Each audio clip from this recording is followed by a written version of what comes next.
Today let us start with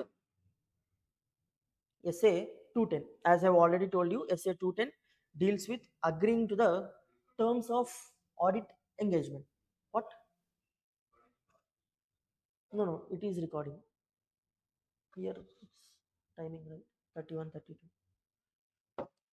So SA-210 deals with agreeing to the terms of audit engagement. Now the first standard was SA-200. We have completed SA-200. Objectives we have discussed, fundamental principles we have discussed. Now SA-210, see, as earlier also I told, this entire 200 series, it deals with basic aspects. Before you start the audit, all the basic aspects will be dealt in this 200 series.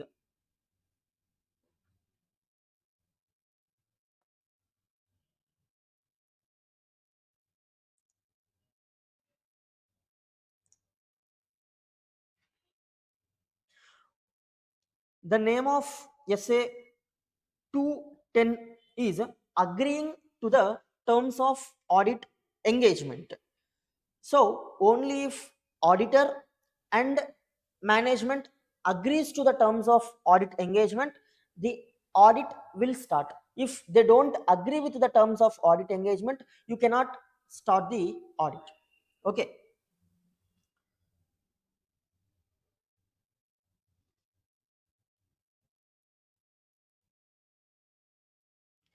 Now, engagement letter. So what is this engagement letter? Before accepting the engagement, auditor enters into agreement with the management known as engagement letter. Okay, the technical term that we use as per audit for this agreement is known as engagement letter. Now, who will prepare this engagement letter? Auditor has to prepare the engagement letter, and he will send that engagement letter to the management. Okay, see, first of all, how the actual procedure starts. Management will be there now. Management, for the purpose of auditing their books of accounts, they wanted a auditor, so they will send a proposal to the auditor asking to act as auditor of their company. If auditor is okay with acceptance or okay to act as auditor of that particular company, he will send acceptance letter. After that, they will also enter into engagement letter.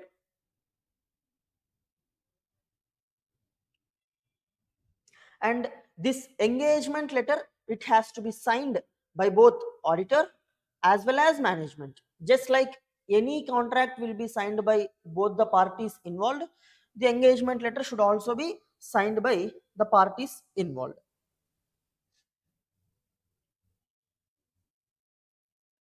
So the auditor prepares engagement letter and he will send it to the management for acceptance. If management wants to make any amendments to the terms of the engagement letter that the auditor has proposed, management, they can tell to the auditor the amendments. If auditor agrees to them, they will make the changes in the engagement letter. Okay.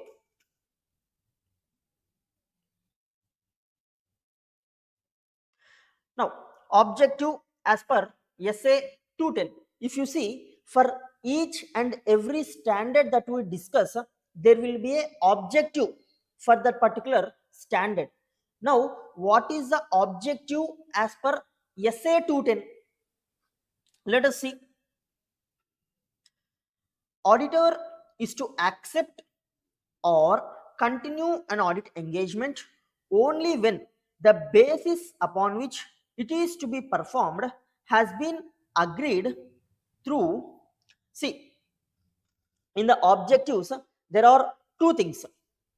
First of all, auditor should satisfy himself that all the preconditions for the audit are present.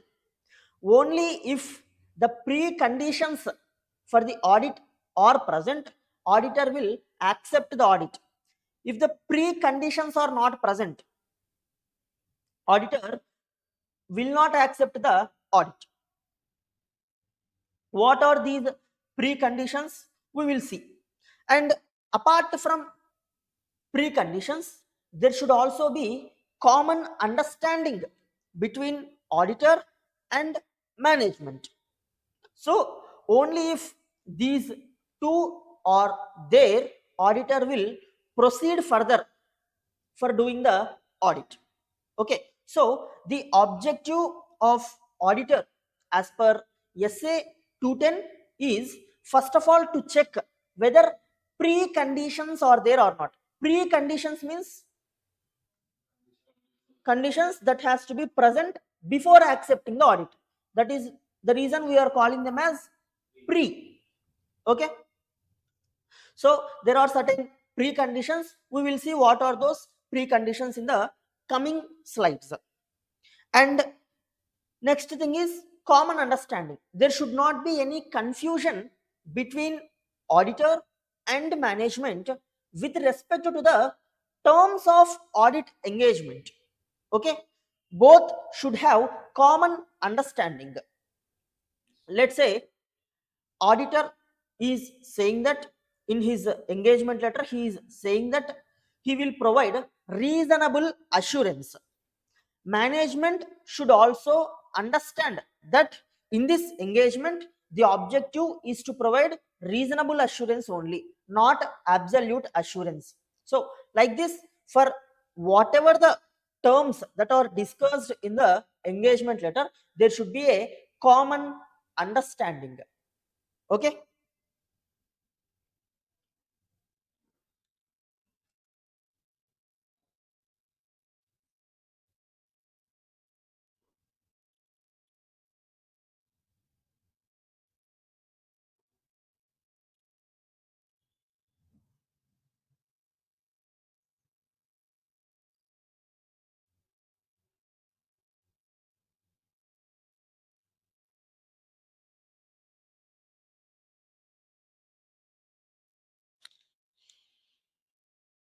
done.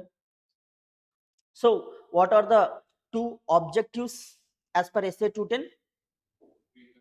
Precondition should be there, common understanding should be there. Common understanding between whom? Client and auditor, or management and auditor. Okay, now we will see what are the preconditions that the auditor will check for.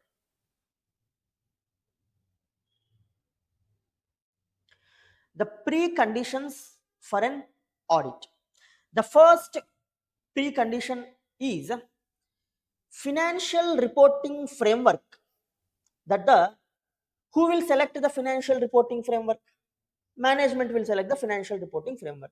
So the financial reporting framework that the management has selected should be acceptable to the auditor. Only if that financial reporting framework is acceptable to the auditor, auditor will continue the audit. So that is the first precondition, which is the financial reporting framework used by the management should be acceptable to the auditor. Why it should be acceptable to the auditor? He cannot do the audit, right? If he doesn't have a knowledge of that, how can he understand those financial statements which the management prepared using that particular financial reporting framework? And also, sometimes what happens is, let's say for the company, Indian accounting standards are applicable based on the threshold limits that are prescribed, but company has prepared their financial statements using accounting standards. In this situation, obviously the financial reporting framework will not be acceptable to the auditor, because that financial reporting framework is not applicable to the company. So that financial reporting framework will not be acceptable to the auditor. So auditor will say that you first of all prepare your financial statements as per Ind AS, then I will audit them. Okay. So the first precondition is reporting framework shall be acceptable.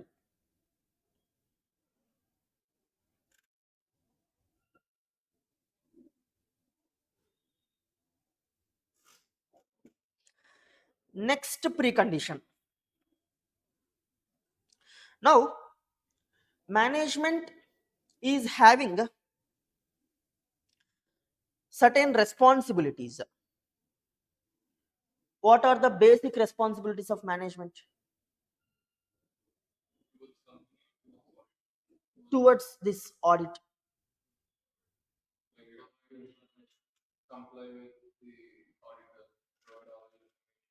Hmm. Hmm. Hmm. See, the basic, very basic responsibility of management is to prepare financial statements. Management has to prepare the financial statement. That is a basic responsibility of the management, right? And next basic responsibility of the management is to establish internal controls in the organization. Auditor will not establish the internal controls. Management only has to establish the internal controls, right? So these two are the basic responsibilities of the management.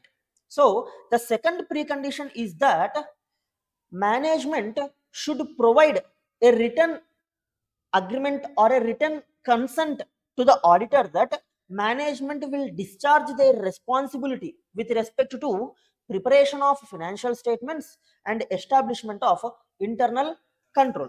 That is the second precondition.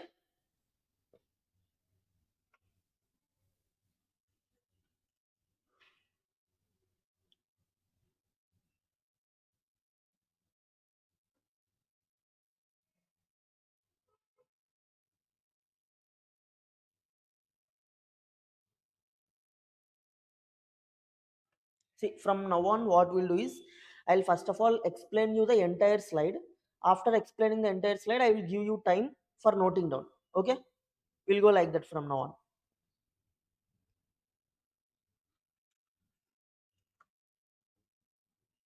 And the third precondition is management has to provide auditor with access to all the information, right?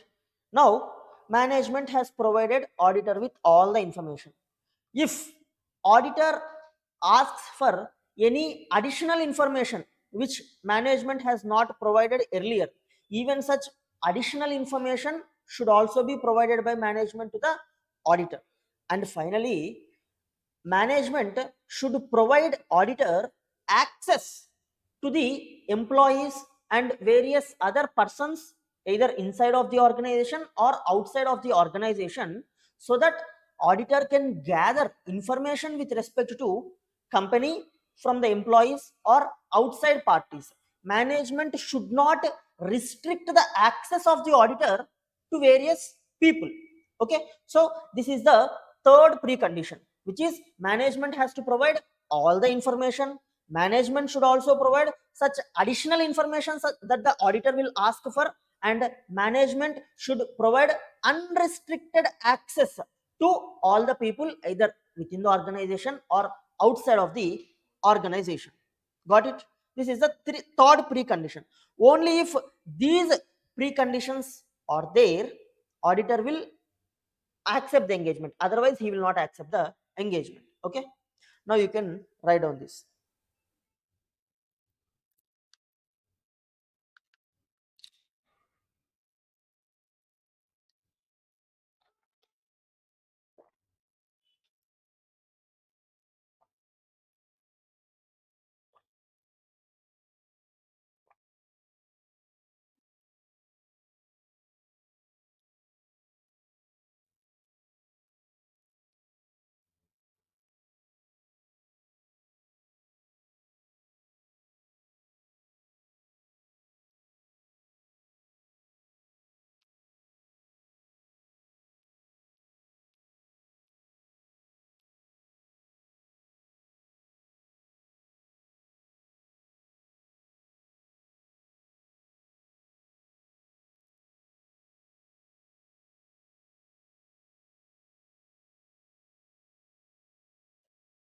Done.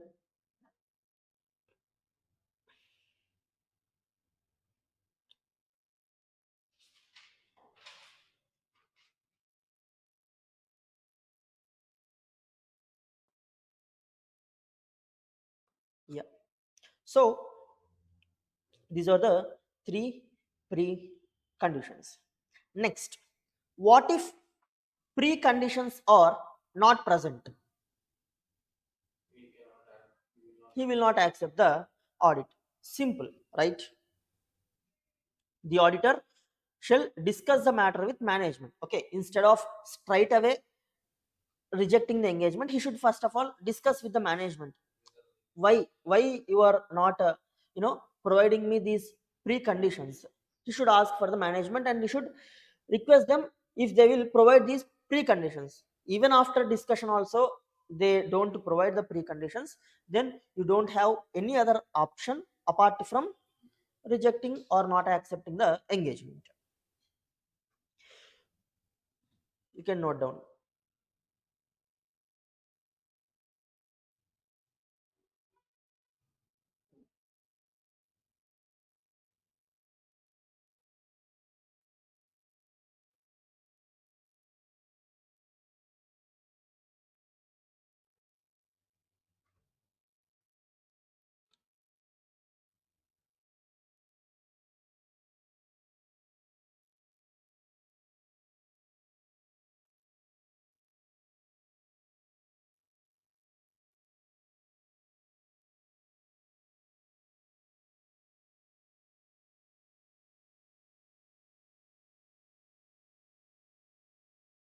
Done.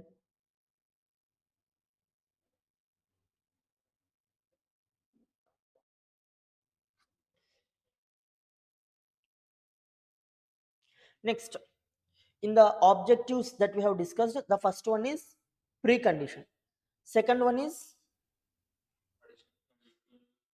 common understanding. Common understanding with respect to what? With respect to terms of the engagement. There should be common understanding with respect to terms of the engagement between auditor, right? So what could be the terms that will be included in the engagement letter? The basic terms. See, the standard has not prescribed any fixed format for the engagement letter, but it has said certain basic points that you must include in the engagement letter. Apart from the points that have been prescribed in the standard, if auditor and management wants to include any other terms in the engagement letter, they can include in the engagement letter. Okay, but these basic terms discussed in the standard must be or should be included in the engagement letter. So what are these terms discussed in the standard? First of all, objective and scope of audit. So what is meant by objective? The goal. What is the purpose for which you are doing the audit? What is the purpose for which you are doing the audit? To provide an opinion.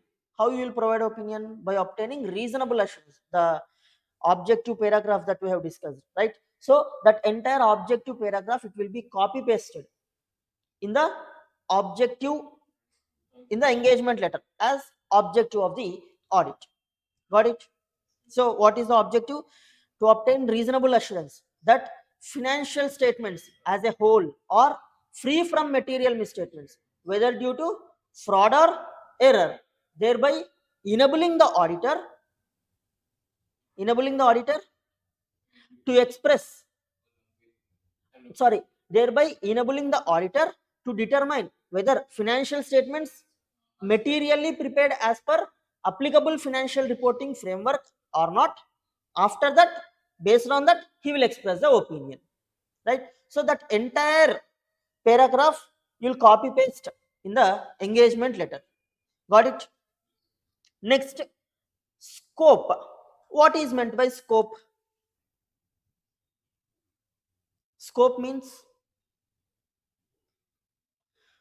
what are the items or what are the areas that will be included in the audit or will be included in the scope of the auditor or purview of the auditor, that will also be discussed or discussed as part of terms of audit engagement, right? Scope means what will be the areas that will be covered in the audit by the auditor.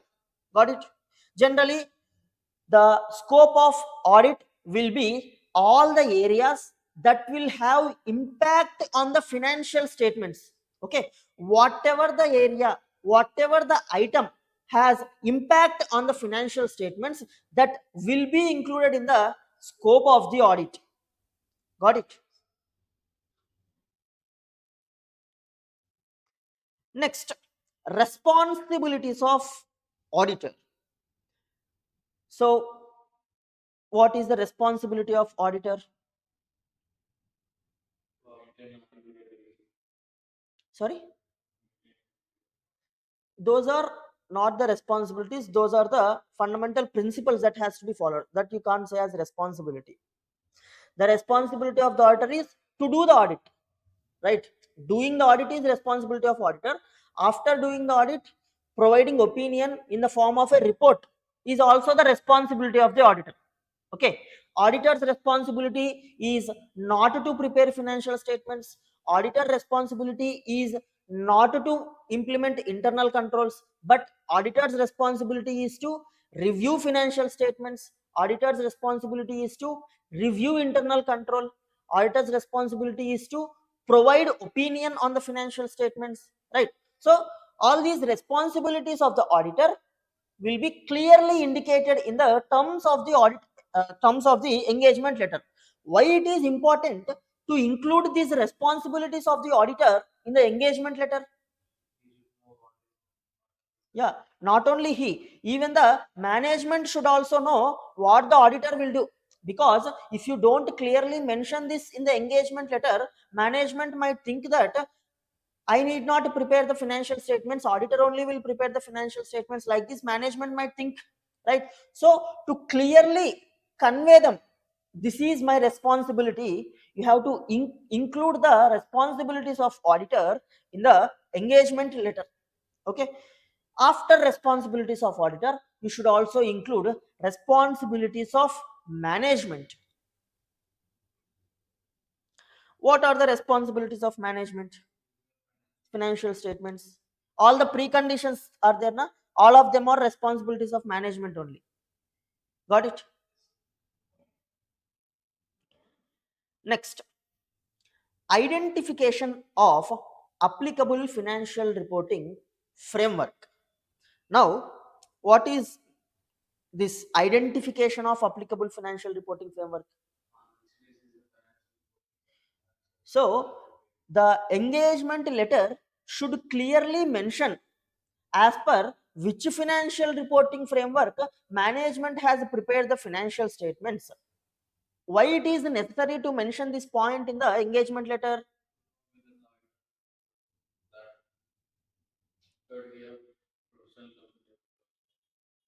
No, basically, from practical perspective, what happens is, while accepting the engagement, while discussing the terms, management might tell the auditor that we have prepared financial statements as per accounting standards. Just in words, they have told that we have prepared financial statements as per accounting standards.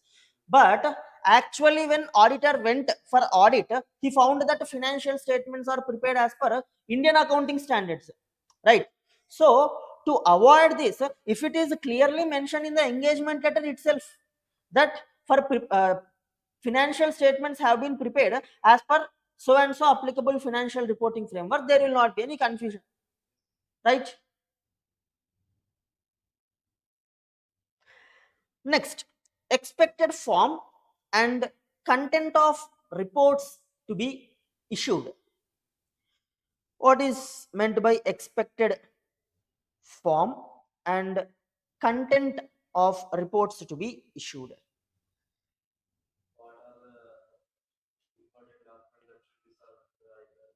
Hmm. He there Here the point is expected form and content of report to be issued. Who will issue the report?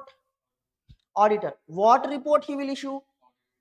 Audit report he will issue. They are saying form, that means format. What will be the format of audit report? The format of audit report will be as prescribed in SA-700 series, right? And what will be the content of this audit report as discussed in 700 series? Now you can get a doubt here, sir. At the time of preparing engagement letter, auditor has not yet done the audit. In such a situation, how can he know what will be the content of audit report? Content of audit report means whether key audit matter paragraph has to be given, whether emphasis of matter paragraph will be present, and the type of opinion that he gives. All this can be determined by the auditor only after doing the audit. He doesn't know which type of opinion he will give, what points he will include, what content he will include in the audit report prior to doing the audit. He doesn't know, right? The engagement letter will be prepared before you start the audit, but engagement letter asking you to include content of audit report in the engagement letter itself. How will you include that?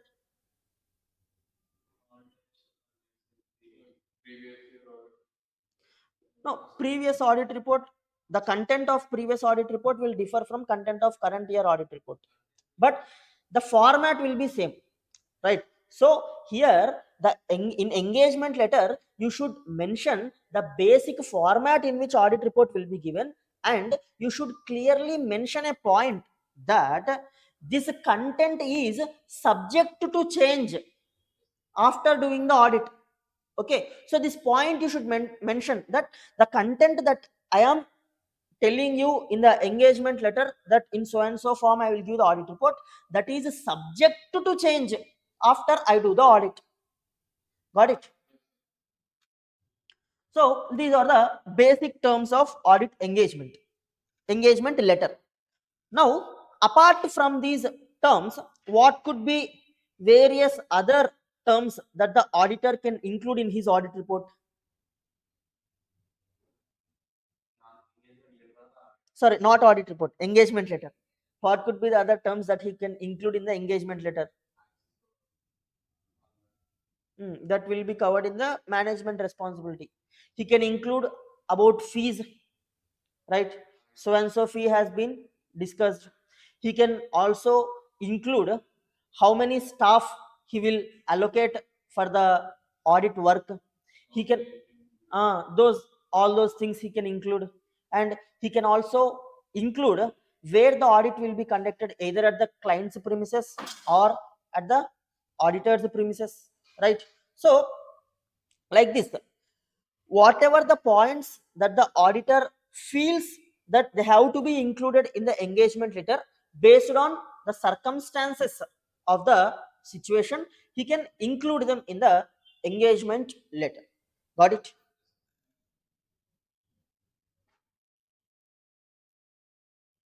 So the PPT is over now. Now we will go to the book and we'll see. In book still there is one more concept that is left. We'll also see that concept from the book.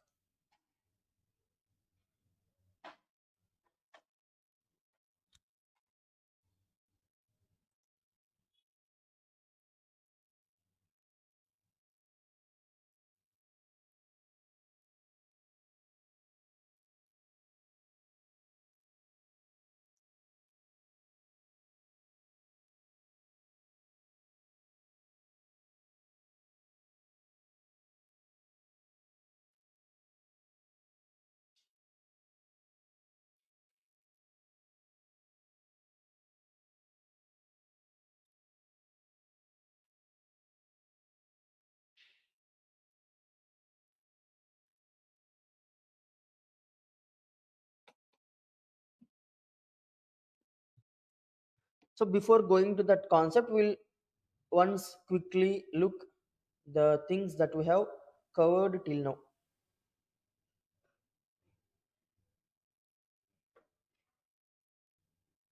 So SA 210 agreeing to the terms of audit engagement.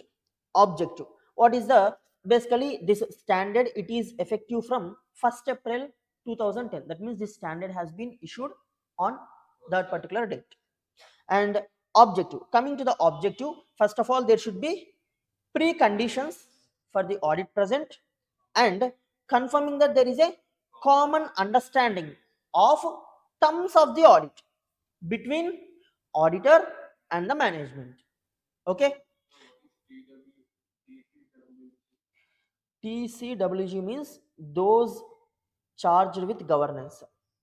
Okay, I'll explain the difference between those charged with governance and management now only. Where is that word? Okay, after appropriate, here it is those charged with governance, right? See, in case of audit, you will be finding this term management and those charged with governance lot of times. Now I'll explain you what is the difference between management and those charged with governance here itself, because it is quite basic.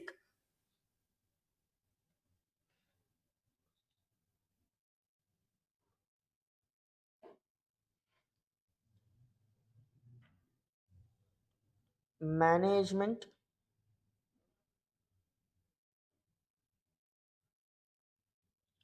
those charged with governance. Now, what is the difference between management and those charged with governance? Firstly, the function that the management does is executory tasks, like doing day to day business activities of the company will be done by management, whereas those charged with governance will do decision making activities.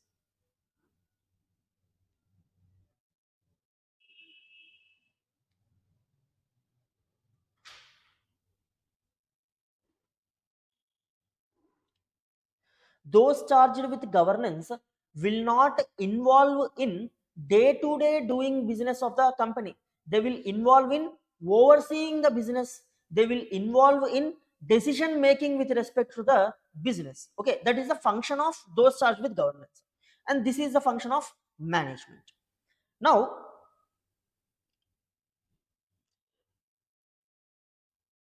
from organization to organization, management and those charged with governance keeps on changing. We can't say that these people are management, these people are those charged with governance in all the organization. It changes from organization to organization. Okay, in some organizations, CEO, CFO, these people will be management, and board of directors will be those charged with governance. In some organizations, board of directors will be those charged with governance, and since there is no CEO and CFO for the company, some other manager, high level manager, he can be management, who is involved in doing day to day business activities of the company. So for determining who is management and who is those charged with governance, you should not focus on the position of that person. You should not focus on the uh, terms like CEO, CFO. On these terms you should not focus. You should focus on what activity that particular person is doing.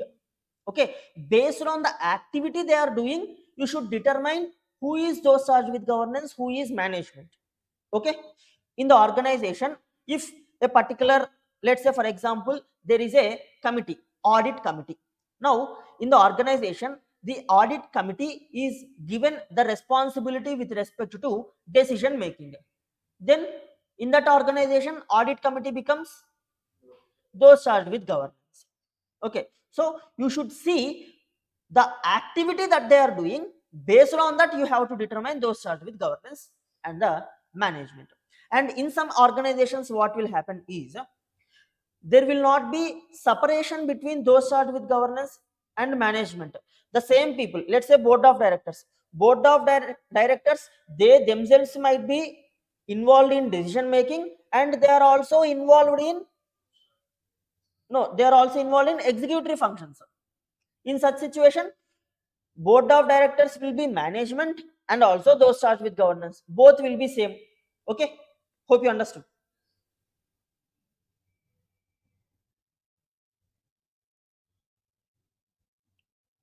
So here you can write a note that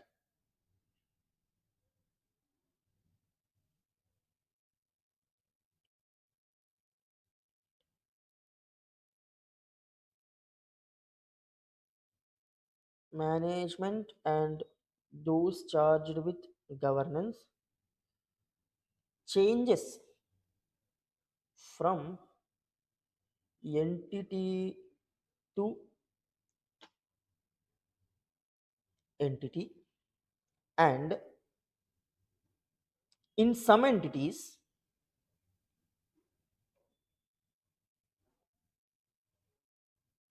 management and those charged with governance can be same people. Okay,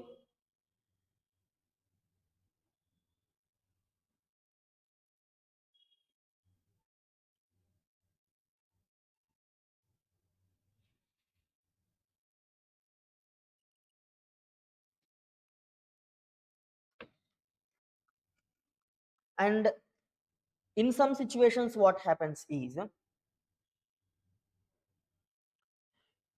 there is a board of directors. Board of directors means no, all the directors taken together will be known as board of directors, right? If you take all the directors together, then you will call all of them together as board of directors. Now in the board of directors there can be managing director, there can be whole time director, there can be independent director, there can be normal director, right? So all these people will be there in board of directors, and this managing director is there na, he is given responsibility to take care of day to day business activities of the organization. In this situation, managing director alone will be management,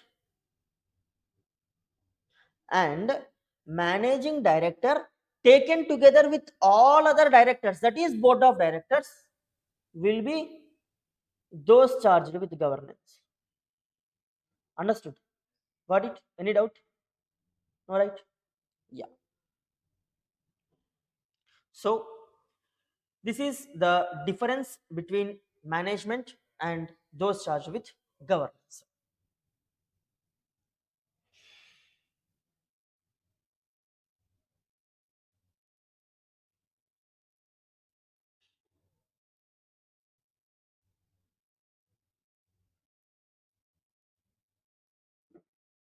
See, if you find any terms that you don't understand, you ask me. If it is possible, I'll explain it there itself. Or if I find, if I feel that it should be explained somewhere else, I'll explain somewhere else. Okay? Yeah. Next, preconditions for an audit.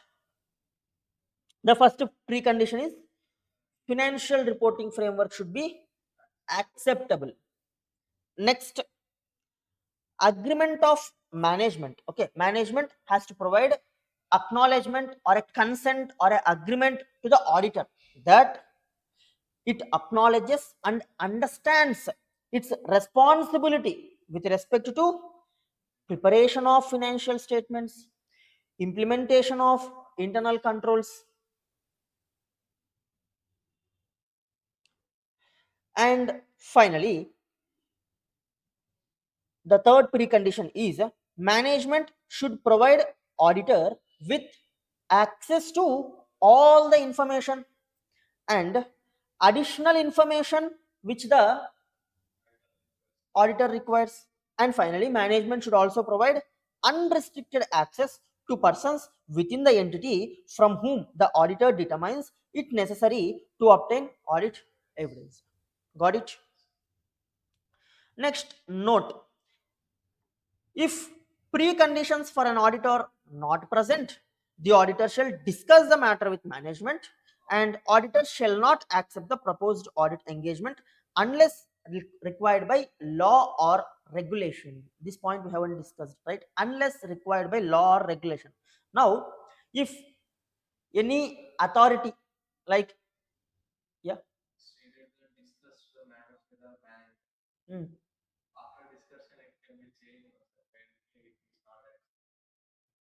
yeah, after discussion, if he is willing to provide the preconditions, auditor can accept. See, here the requirement is whether management provides those preconditions before discussion or after discussion, that doesn't matter. Auditor needs the preconditions to accept the engagement. Got it? So now, let's say, as per law or regulation, that means, let's say, court told that this company is winding up. Okay, winding up is a process wherein company will be closed. Okay, since this company is in winding up, there might not be preconditions present for this company. Even though preconditions are not present, you please do this last audit, because this will be the last audit for that company. After that, this company itself will not be there. Like this, any law or regulation has told. For example, I have told. Okay, there could be various situations in which law or regulation provides exception that auditor can do the audit even if preconditions are not present. Okay, so in such a situation, auditor can accept the audit even if preconditions are not present, because law or regulation has provided the exception. Okay,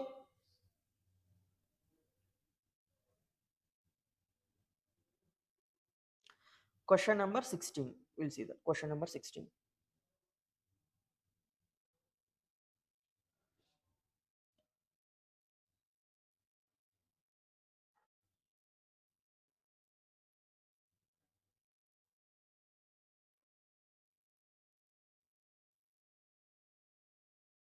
I guess this is a straight question. We'll read the question. The management of an entity feels that it is not necessary for it to give in writing explicitly to the auditor that it understands its responsibilities for preparation of financial statements in accordance with the applicable financial reporting framework. Is the view of management correct? No, right? Because they have to explicitly provide in writing that they accept their responsibility for preparing the financial statements. Now discuss whether it is necessary for the management to do so. In case management refuses, why should an auditor not accept the proposed engagement? Simple, right? It is responsibility of the management to provide the preconditions. If preconditions are not there, management, he can continue the audit. Yeah, not withdraw, he will not accept the audit, reject the audit. Okay, withdrawal will happen after accepting. Okay, next, you should also provide write about this exception also. Unless required by law or regulation, if preconditions are not there, auditor should not accept the audit. Okay, 3 to 4 marks. 3 3 to 4. But this much easy they won't ask you. 552. Acha. No, no 3 marks. I guess there are some 3 to 4. Acha, acha. Okay. Yeah. Like, huh. Yeah.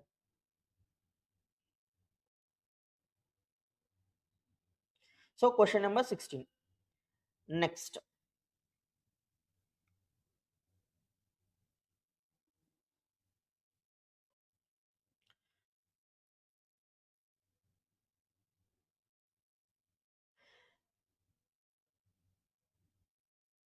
Agreement on engagement terms. The auditor shall agree the terms of audit engagement with management or those charged with governance as appropriate.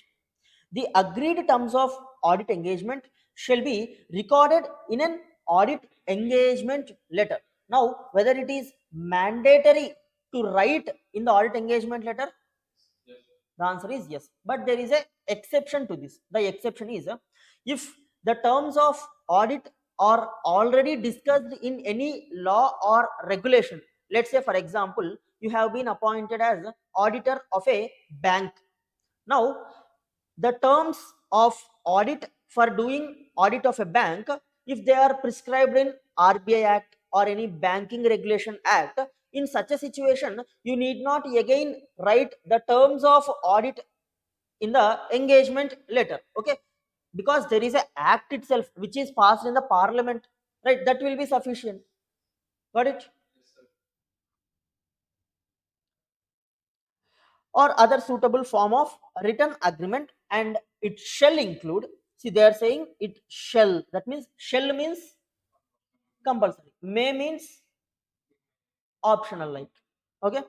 Now the objective and scope of the audit of the financial statements, responsibilities of the auditor, responsibilities of management, identification of applicable financial reporting framework, expected form and content of any reports to be issued by the auditor, and a statement that report may differ from its expected form and content in some circumstances. This we have discussed, right?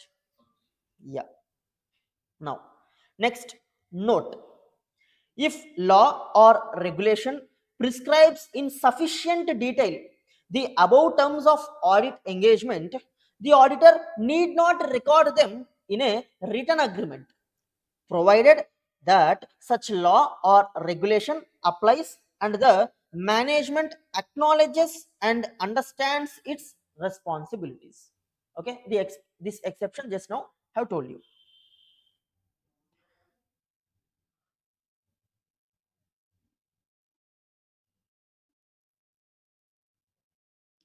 Next, question number 15, 18, 19.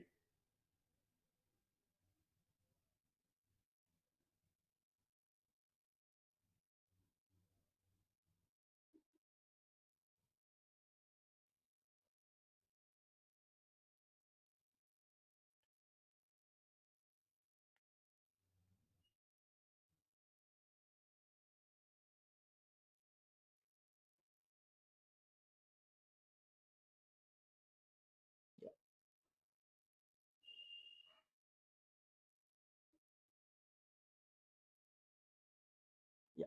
Question number 15. Chirag, as part of article training, is part of a engagement team conducting audit of a company. He has read somewhere that engagement letter issued by auditor to client also includes expected form and content of the auditor's report. Yes, that is correct only. He was at a loss to understand how could an auditor include form and content of report beforehand. Try to help Chirag by making things clear. To solve that problem only, we are including a point stating that it may differ circumstances, right? That point you need to mention. Next, question number 18.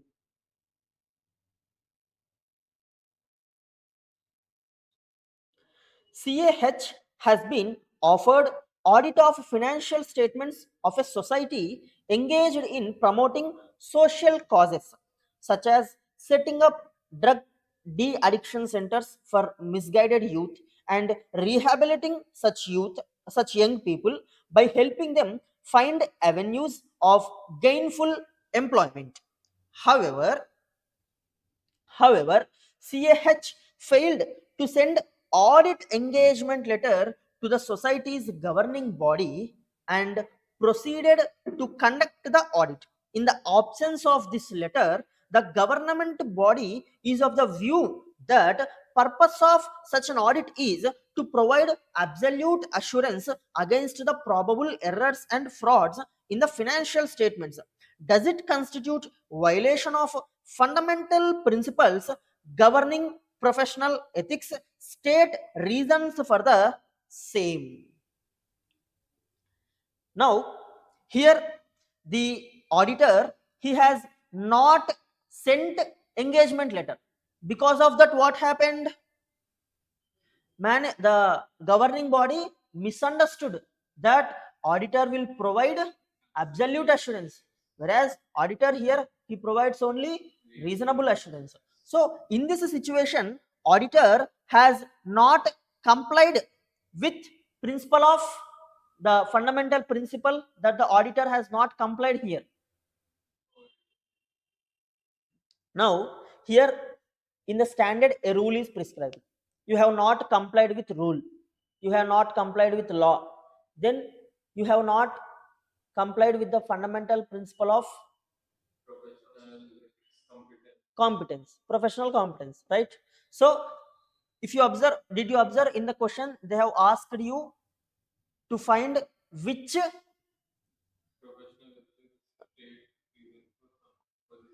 no, yeah, which fundamental principle governing professional ethics is not complied here. So the thing that he has not complied here is competence, right? That you need to mention why it is professional competence. Yeah, standards on auditing is nothing but like a law. Okay, if you don't comply with law, regulation or a rule, it means that you are not professionally competent. Okay, the same you need to mention. See, when you are answering questions with respect to standards on auditing, you have to start your answer with the standard number and the standard name as per SA 200, 210, and the name of the standard agreeing to the terms of audit engagement, so and so. Okay, like this you should start. But however, if you are confused, as I've already told you, if you are confused about name of the standard or number, better not to mention it. Okay, you can write that. Okay, as per standards on auditing. If you don't remember the specific standard, then you can write as per standards on auditing. Okay, no, but 99% cases you try to remember. In minute cases, if you are not able to identify the question from which standard, then you use that option. Okay, yeah,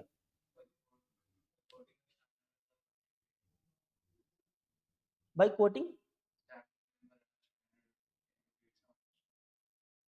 No, no extra marks actually, just by. But if, yes, yes, that's it. But if you quote wrong number, marks will be deducted. Okay,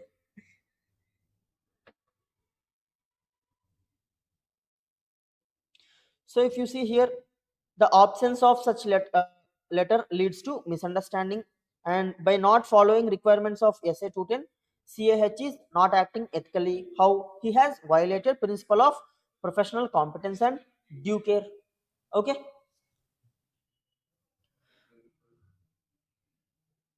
next, question number 19. CA Paras has accepted audit of financial statements of an entity. According to the standards on auditing, the auditor is required to send audit engagement letter to the entity. What are the key areas that should be included in the audit engagement letter? The 5 points that we have discussed. Under what circumstances is auditor not required to record the terms of engagement in such written agreement? First of all, the points that should be included are objective and scope, responsibilities of auditor, responsibilities of management, applicable financial reporting framework, form and content of audit report. These 5 points you should include in the engagement letter. And the exceptional situation is if law or regulation clearly describes these particular things and that law or regulation is applicable to your audit, then you need not record them in the engagement letter. Okay, these points you need to write here. Got it? Next.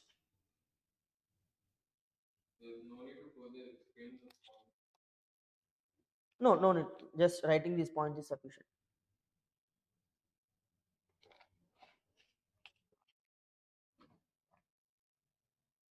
If you see, if you have time, you can also explain responsibilities of auditor for expressing the opinion, responsibilities of management. You can write. Okay. Hmm?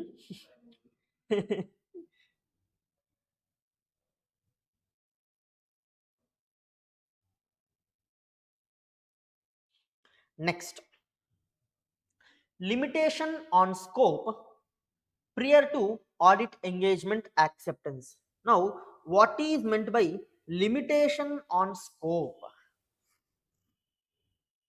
That is, hmm. Hmm.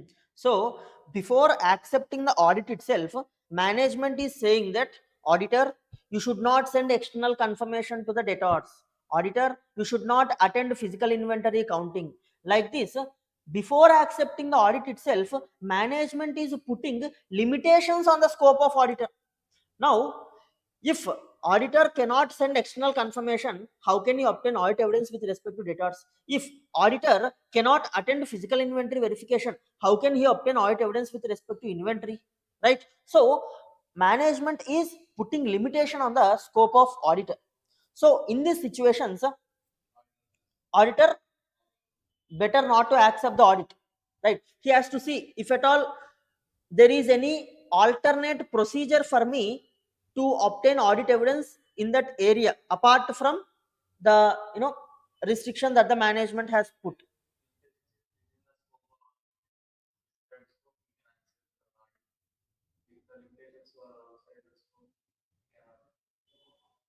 Outside the scope means, see, no, limitation means if management puts any limitation and because of that limitation auditor is not able to obtain any evidence with respect to a item, then obviously you cannot accept the engagement, because without getting a evidence you cannot provide your opinion, right? Even though you have accepted the engagement with the limitation, at last you will give disclaimer of opinion.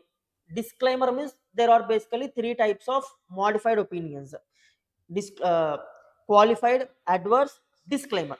Okay, so disclaimer means you will not claim any opinion, you will disclaim the opinion. That means not giving any opinion is known as disclaimer of opinion, that we will discuss in SA-705. So even though you accept the engagement with the limitations, at the last you are giving disclaimer of opinion only.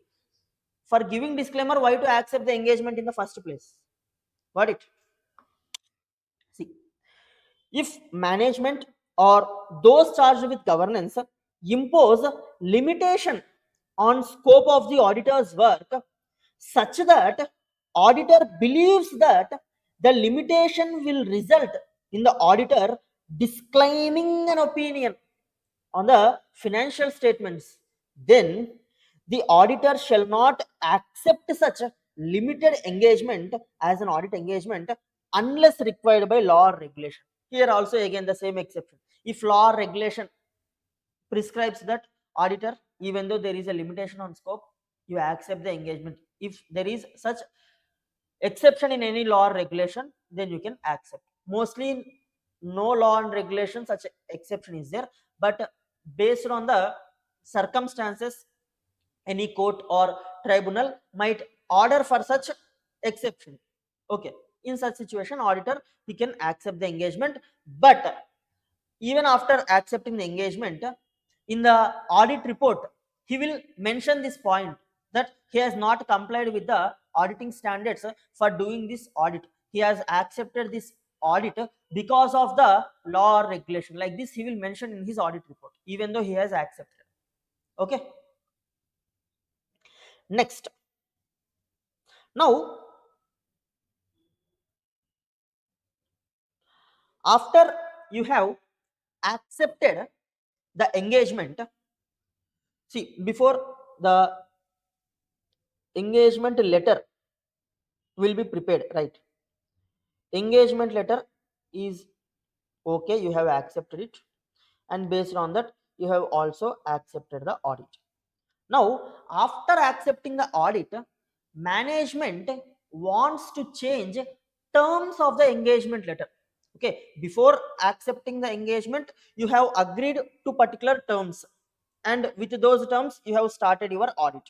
After starting, management came to the auditor and asking the auditor to please change the terms of engagement.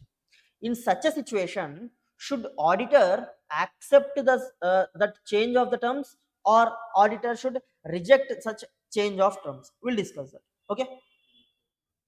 See,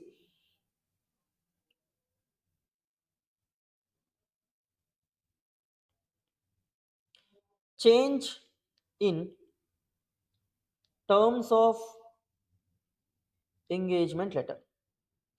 Now in this situation, auditor will first of all check whether there is a reasonable, or just a second, whether there is a reasonable justification for such a change that the management has requested. If auditor feels that there is a reasonable justification for change in the terms of audit engagement, then see, if yes,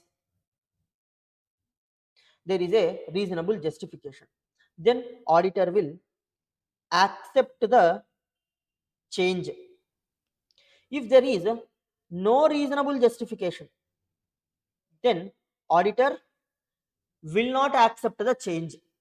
Okay, and if management doesn't allow the auditor to continue the engagement with old terms, then auditor will also withdraw from the engagement if required. Got it? So if there is no reasonable justification, auditor will not accept the change,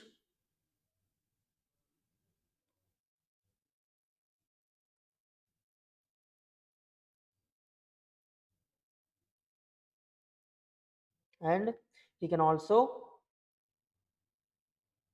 withdraw from the engagement.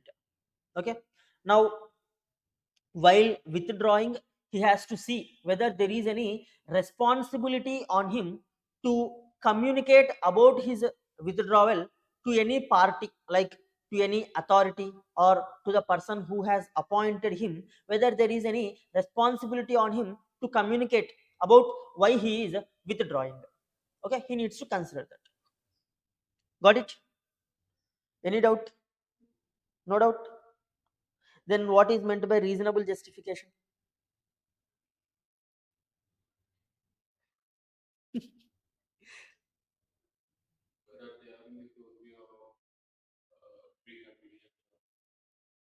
No, here there is nothing to do with the preconditions actually, because you are changing the terms of audit engagement. Earlier you have agreed to certain terms. That terms can be with respect to whatever the terms them it might be, right? Not only just with respect to that preconditions, whatever the terms might be changed. If those terms are reasonable justification, they are saying in the standard, for the reasonable justification they have prescribed a definition what is meant by a reasonable justification. That is also prescribed by the standard. We'll see what is meant by reasonable justification.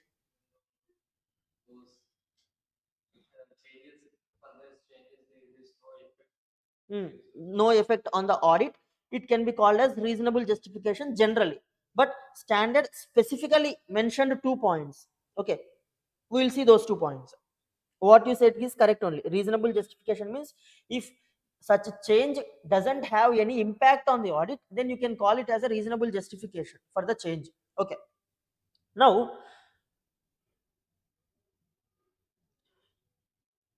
if management has requested for the change because of change in the requirement of laws or regulations. Okay, now just a second.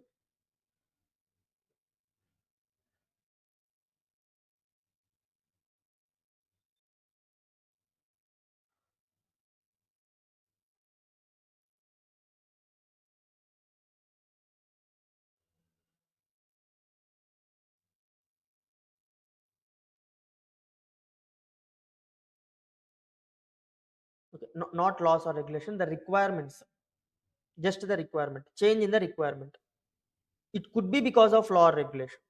Okay, change in the requirements of the management.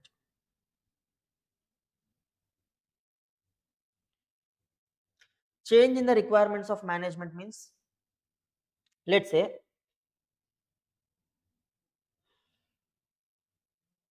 management wanted to go for a loan. It went to a banker, and banker asked the management to submit audited financial statements. Okay, now audited financial statements means management thought that it is a reasonable assurance engagement. So management communicated same to the auditor that we want a reasonable assurance engagement, that is audit has to be conducted. But the banker, he is not having a technical knowledge, right? He doesn't know what is reasonable assurance, what is limited assurance, he doesn't know. He just know a particular term audit. So he told the management that we want a audited financial statements. But after management has told to the auditor that we want our financial statements to be audited because we have to submit to the bank, after the audit has started, later on banker communicated that specifically we wanted review, that is limited assurance report is sufficient, not the entire audit is required, like this banker has communicated. So here if you see in this situation, the entire audit is not required. So you can change the terms of the audit engagement to limited scope. In the same way, let's say there is change in a particular law or regulation. Okay, as per particular law or regulation, let's take Companies Act itself. Okay, till now Companies Act is requiring for a audit. Suddenly Companies Act told that complete audit is not necessary for small companies. Okay, not for all companies, for small companies you need not get complete audit, just review is sufficient, and our company is falling under that small company definition. So again you can ask for change in the terms of the engagement. Got it? So this will be considered as reasonable justification. First point. Next point.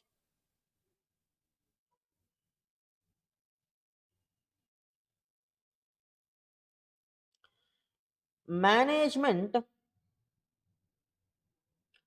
misunderstood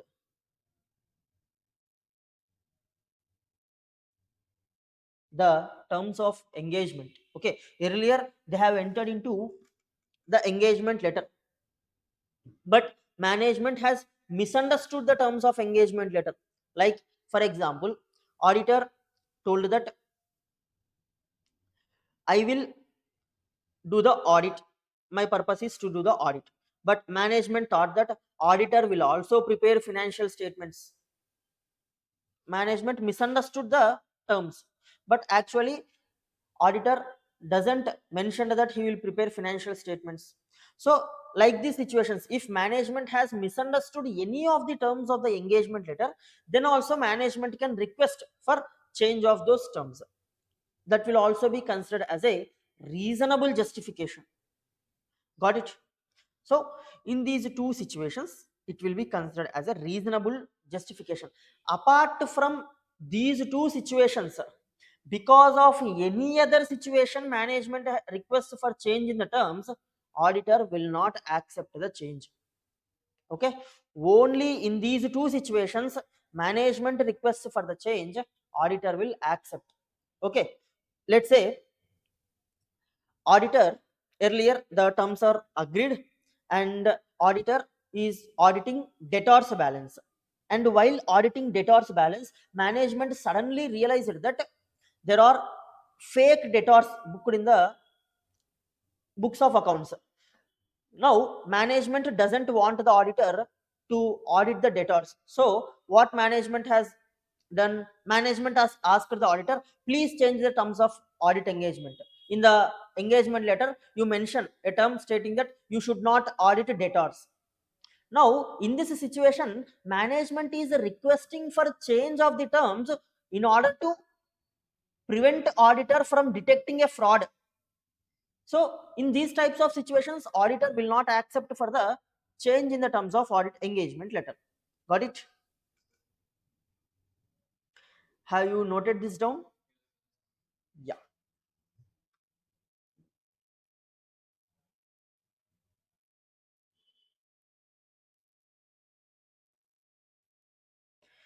See,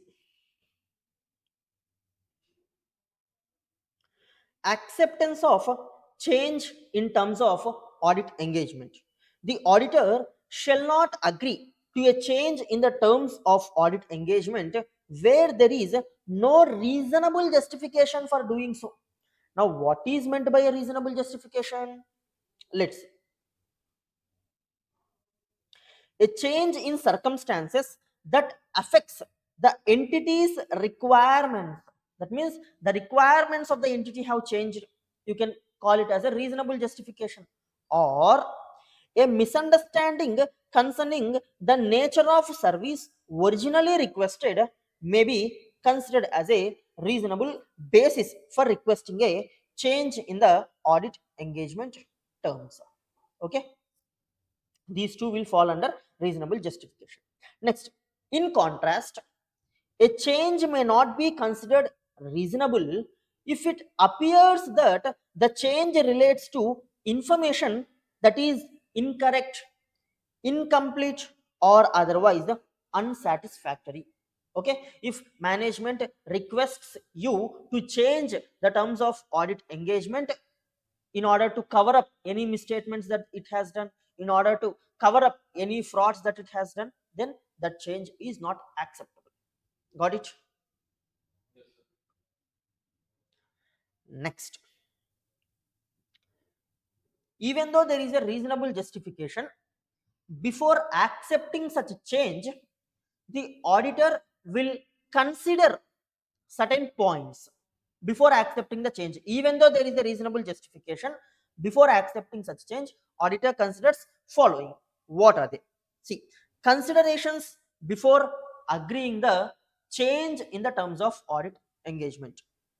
If prior to completing the audit, the auditor is requested to change the audit engagement to an engagement that conveys lower level of assurance, that is from absolute assurance to limited assurance, then the auditor shall determine whether there is a reasonable justification. This point we already know. Next, before agreeing to change an audit engagement to a review or a related service, an auditor may also need to assess any legal or contractual implications of the change. Okay, if he changes from audit engagement to review engagement or audit engagement to related service engagement, what change in the engagement occurs as per law or a contract? For example, the standards that are applicable will change, right? In case of audit, auditing standards are applicable. If you change the engagement to review, review standards gets applicable, right? So you should consider what changes to the engagement occurs because of change in the type of engagement. Got it? Next, if the auditor concludes that there is a reasonable justification to change the audit engagement to a review or a related service, the audit work performed to the date of change may be relevant to the changed engagement. Now, you are doing the audit, you have performed certain procedures, and suddenly management came and asked you to change this engagement to a review engagement. Now in case of review engagement you will perform less procedures, but there will be some common procedures between audit and review. In such a situation, for the purpose of review, you can use some of the procedures you have already done in case of audit if they are common. Okay, you should also consider that whether the procedures that I have already done in the audit, can I use them for the purpose of review? Okay, this point also you should consider. Got it? Next, in order to avoid confusing the reader, the report on the related service would not include reference to original audit engagement or any procedures that may have been performed in the original audit engagement. However, the engagement terms is now changed. In the changed, as per the changed engagement terms, the report that you issue, in that report, you should not mention or you should not refer about the old engagement, because for the user of the report it is unnecessary what you have done earlier. He just wanted to know the report on the current engagement, right? Prior to this engagement, it might be some other engagement that the management might have asked, but user doesn't user need not know this point or need not know about this situation that management has asked for a change. Because of that, I have changed from so and so engagement to so and so engagement. All that information is not required for the user. Okay, giving all that information will unnecessarily confuse the user. So you should not make any reference to the previous engagement. Previous engagement means the engagement that was present before change in the terms of engagement letter. Got it? Next, if the terms of audit engagement are changed, the auditor and management shall agree on and record the new terms of engagement. See, if the terms of engagement are changed, obviously the change terms has to be again recorded in the engagement letter, and freshly it has to be again signed by the management and auditor, because the terms have been changed. Got it? Next, what if auditor is unable to agree change in the terms of the engagement? What the auditor will do if he doesn't agree to the terms of the engagement, changed terms? As it is, if management doesn't agree, he may withdraw. Simple, right? While withdrawal, he should consider whether there is any responsibility on him to communicate reasons for this withdrawal to the persons who have appointed him, that is responsible party or any regulatory authority. Got it? If auditor is unable to agree to the change of the terms of audit engagement and is not permitted by management to continue the original engagement, auditor shall withdraw. And before withdrawal, withdraw from the audit engagement where possible under applicable law regulation, and determine whether there is any obligation to report the circumstances to other parties, such as those charged with governance, owners, or regulators. Got it? Now we'll solve question number 20.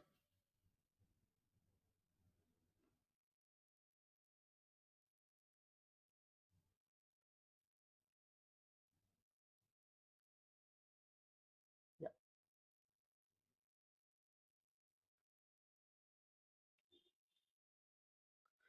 Deepa Limited initially requested an audit engagement for the financial year 23-24. However, midway through the audit process, the management claims that they are unable to provide complete supporting documentation for a significant portion of their receivables. The example that I have told you, right? Midway of the audit, the management realized that they cannot provide complete documentation with respect to the receivables. Now, as a result, management asks the auditor to change the audit engagement to a review engagement, arguing that it would prevent the issuance of qualified opinion. Now, the auditor is now facing challenge in determining whether this change is justified or not. Tell me whether this change that the management has requested, is it justified? What is the situation why management has requested for the change? Since they are not able to provide certain documentation with respect to debtors, they are asking the auditor to change the terms of the engagement. Is this justified? Not justified. If it is not justified, auditor will not accept. Simple. Since this is not a reasonable justification. Got it?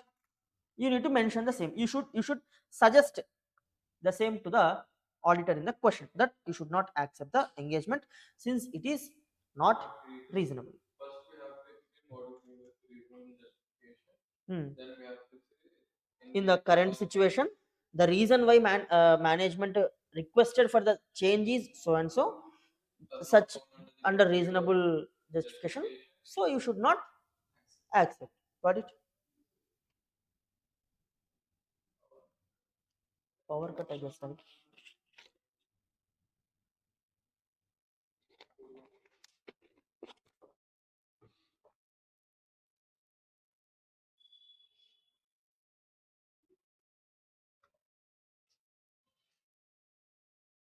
Next, the concept of recurring audits. What is meant by recurring audit? Any idea? Like, see, there is A Limited.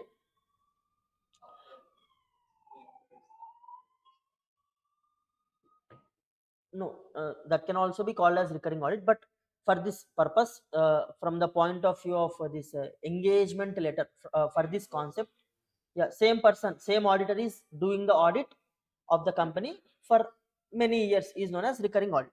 Now, A Limited, the audit of financial year 2023-24. Okay, this is the first time this company is getting audited, and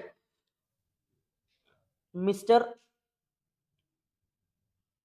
Y is a chartered accountant, is appointed as auditor for this year. So now for Mr. Y, financial year 23-24 audit becomes initial audit engagement. Okay, we'll call this as initial audit engagement for Mr. Y. Okay, so this is a initial audit engagement.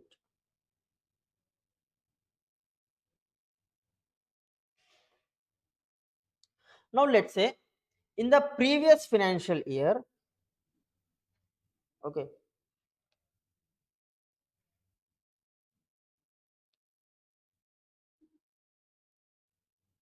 in the financial year 2022-23, the audit of A Limited is done by Mr. X, and Mr. Y is appointed as auditor of this company for the first time for financial year 23-24.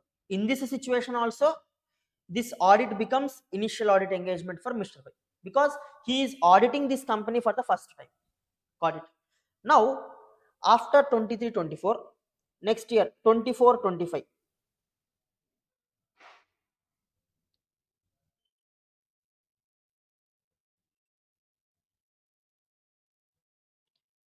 for 24-25 also, the audit of A Limited is offered to Mr. Y only.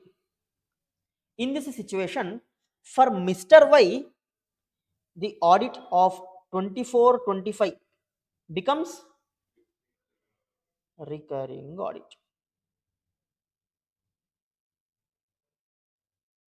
Now let's say, for example, in 24-25, they have not continued Mr. Y. They have again given the audit of 24-25 to Mr. X only. Okay, 22-23 audited by Mr. X, 23-24 audited by Mr. Y, again 24-25 audited by Mr. X. Now for Mr. X, 24-25 audit becomes initial audit engagement. Once it is breaked, it will again start as initial audit engagement for him. Okay, you have to see previous year who has audited. Okay, yeah. If in the previous year some other auditor has audited, then for that year it becomes initial audit for you. even though you have audited that company somewhere in the past, for this year it becomes initial audit. Again, for next year, if you only audit, then it becomes recurring audit again for you. Got it? Yeah. Now the question. So let's say in the given situation, for 23-24, Mr. Y has audited, and for 24-25 also, Mr. Y only appointed as auditor. Now in the initial engagement, Mr. Y would have issued engagement letter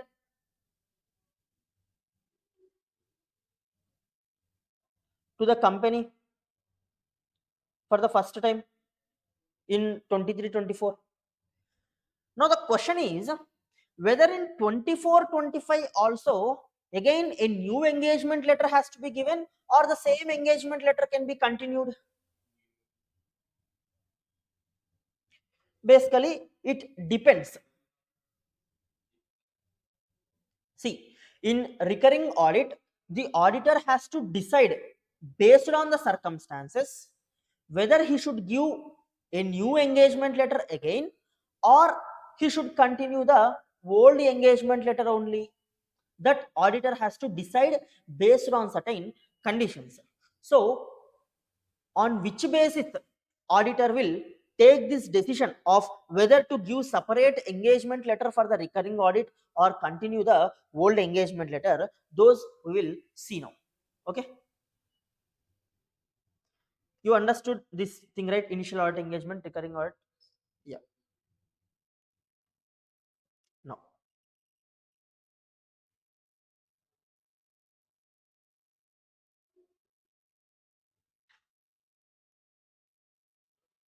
so recurring audits. Recurring audit is an audit which is performed by an auditor over years. The auditor may decide not to send. See, here they are saying auditor may decide. It is not saying shall. So auditor may decide not to send a new audit engagement letter each period. However, the following factors may make it appropriate to revise the terms of audit engagement or to remind the entity of existing terms. So what are the situations? That means in these below prescribed situations, it is better to send new engagement letter for recurring audit also in the below prescribed situations. Let us see what are those situations. First situation, any indication that entity misunderstands objective and scope of audit. Just a second.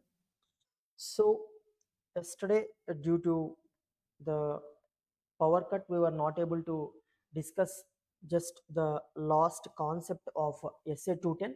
We'll discuss this today, and we'll start the new chapter. So we have discussed about recurring audits, right? In case of recurring audits, generally it is not required to send a new engagement letter, but auditor has to check for the conditions. If any of these conditions are there, he has to send engagement letter, new engagement letter for the recurring audit also. So the first condition yesterday we have seen, if there is any indication that the entity has misunderstood the scope of the audit, in such a situation it is better to send new engagement letter again for the recurring audit, so as to clarify the management about the terms of the engagement. Next, any revised or special terms of audit engagement. Obviously, when compared to previous year, in the current year, if any new terms has been added, to communicate the management about new terms, you have to send new engagement letter again, right? Next, any recent change of senior management means like director or CEO, any key managerial personnel. So if there is any change in this key management, senior management of the entity, then also to inform the new management about the terms of the engagement, it is better to issue new engagement letter again. Okay, Next, a significant change in the ownership. Just like if management changes, you will give a new engagement letter. If ownership changes, then also you should give new engagement letter, so that new owners will get to know about the terms of the engagement. Next, a significant change in nature or size of the entity's business. That means earlier entity was doing only tire manufacturing business. Now current year entity has also entered into car manufacturing business apart from tire manufacturing. So here there is a change in nature of business. Now the audit that you will conduct will differ from business to business. So based on the new business that the entity has entered into, you have to send new engagement letter to the entity. And also size of the entity's business has changed. Previous year the turnover was just 5 crore. In the current year, turnover has increased to 100 crore or 1000 crore. So if the size increases, then also the type of audit procedures that you will perform will be extensive, right? Will change. So you have to send new engagement letter. Next, a change in legal or regulatory requirements. Let's say, for example, in the previous year, caro was not applicable. Caro is a specific reporting that is required in case of companies if they fulfill certain criteria. Now, in the previous year, Caro was not applicable. Let's say law itself has not issued Caro, but in the current year, recently Caro is issued. Let's say, then since there is change in legal and regulations, and you have to report on a new reporting requirement, new engagement letter including the terms with respect to that respective reporting on Caro, you will issue new engagement letter. Next, a change in the financial reporting framework adopted in the preparation of financial statements. Like in the previous year, accounting standard is applicable. In the current year, Ind AS is applicable. So based on that change, you will also include additional terms with respect to audit in the engagement letter, and you will issue new engagement letter. Next, change in other reporting requirements. Other reporting requirements means like section number 143 subsection 1, section number 143 subsection 3, Caro, all these comes under other reporting only. See, other reporting means generally as per standards on auditing, you will issue audit report. Now, whatever reporting that is required as per standards on auditing, apart from that reporting requirement, if you report on any other aspects other than that is required under standards on auditing, you will call it as other reporting requirements. Generally, in case of audit report, examples of other reporting requirement is section number 143 subsection 1 of Companies Act. As per section 140 subsection 1 of Companies Act, you need to inquire and report on certain 6 aspects. We will be seeing that. And also as per section number 143 subsection 3, there is list of certain aspects on which auditor has to report. That also comes under other reporting requirements. Even Caro is also other reporting requirement. Like this, if there is any change in the other reporting requirement, then based on that change, you will include additional terms in the engagement letter, and you will issue new engagement letter. Got it? So this is the concept that we didn't discuss yesterday. Now this is done.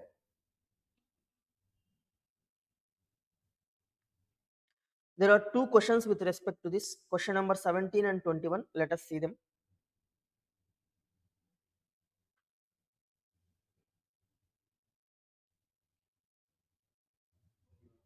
Yeah, 21 is here, right?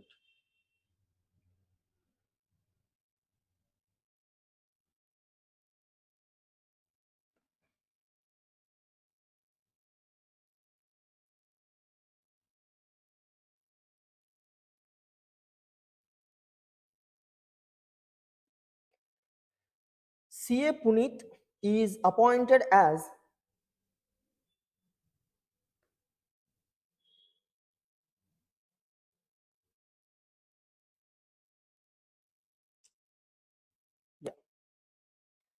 CA Puneet is appointed as auditor of Kamla Limited for financial year 23-24.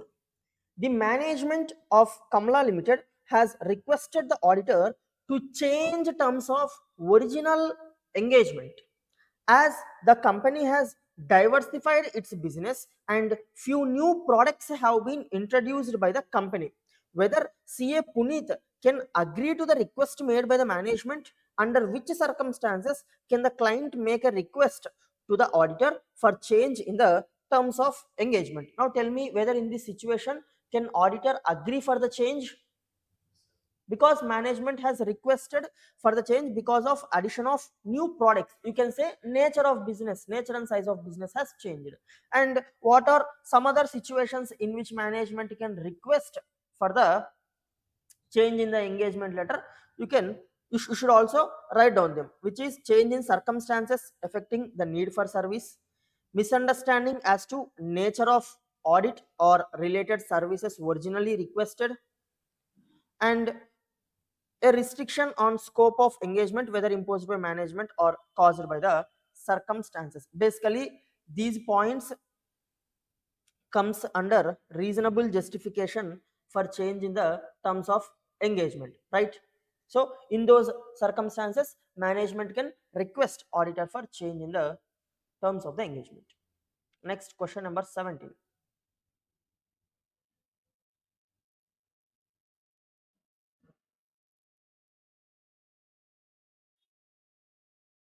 A chartered accountant is conducting audit of a client for last 2 years. Before proceeding to start audit for next year, he notices that there is a substantial change in management. Besides, client has ventured into areas of business activity which were not present at time of accepting initial audit engagement. Discuss responsibility of auditor in this regard in context of SA-210. What would be the responsibility of auditor?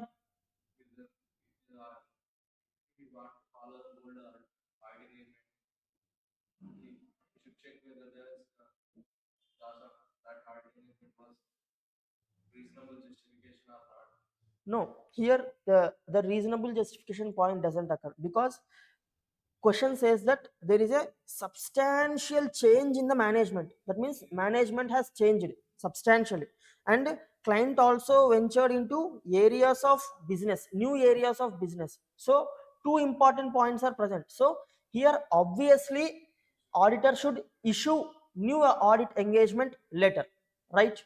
Because see, the point of reasonable justification occurs when management requests auditor for change in the terms. Here there is no request from the management, but the circumstances are such that it requires mandatorily to issue new audit engagement letter.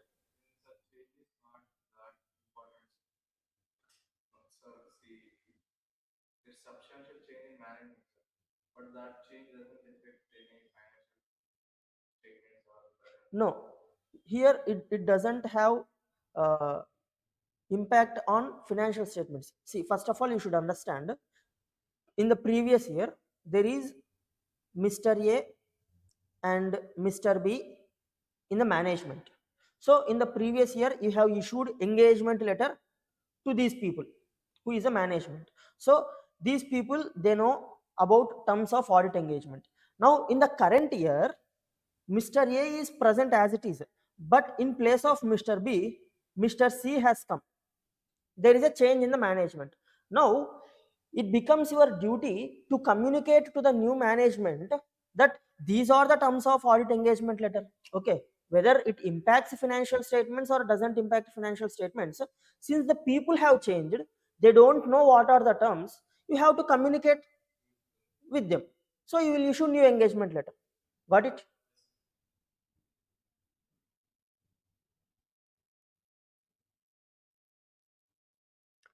So by this we have completed second chapter, right? Now we'll move into third chapter. So for the students who are watching recorded classes, I'll be closing this class and I'll start a new recording for the third chapter. Okay.